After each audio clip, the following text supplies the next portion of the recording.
మనస్సు నశించి బ్రహ్మానిష్ట గరిష్ఠుడైన ఉత్కృష్ట యోగి స్వస్థితిని పొందినవాడు. వానికి ఏ కర్తవ్యమో కర్మమో లేదు. యోగికి కర్మాచరణకై ప్రేరణనిచ్చే ఏ కోరికలు, ఏ అవసరాలు ఉండవు. ఏదైనా కర్మ చేస్తే అది తాను చేశానన్న కర్తృత్వ భావన ఉండదు.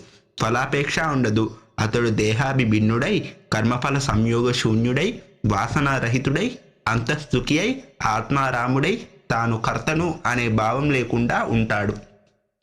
మనోనాశనం సిద్ధించిన యోగి ఉత్కృష్టమైనవాడు. అతనికి తన మనస్సు హృదయ కుహరంలో ఆత్మాకారం చెందటం వలన ఆత్మలో రమించటం తప్ప మరో పనంటూ, గమ్యమంటూ, పొందవలసినదంటూ ఏమీ ఉండదు.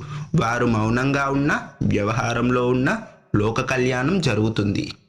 సామాన్యంగా మనస్సు అజ్ఞాన వశంలో ఉంటుంది. శరీర తాదాత్మ్యమే మిథ్యానేను. అది దాని మూలాన్ని అది తెలుసుకొని అక్కడ స్థితి పొందితే ఆ పైన శుద్ధ చైతన్యమే అంతా చూసుకుంటుంది. అజ్ఞానావరణ తొలగిన వ్యక్తి యొక్క మనస్సు ఆత్మాకారం చెందుతుంది. అహంభావం పుట్టకముందు ఉన్న స్థితి మనము ఆత్మగా ఉన్న స్థితే. దాని నుండి అహంభావం పుట్టినది. అందుచేత ఆత్మను చేరుకోకుండా అహంభావము నశించదు. ఆత్మను పొంది తాను ఆత్మయోగ స్థితియందు నిలకడ చెందినప్పుడు పుట్టి నశించు అహంభావము చావు పుట్టుకలు లేని ఆత్మలో కలిసిపోతుంది. మనస్సనగా ఆత్మ చైతన్యమే.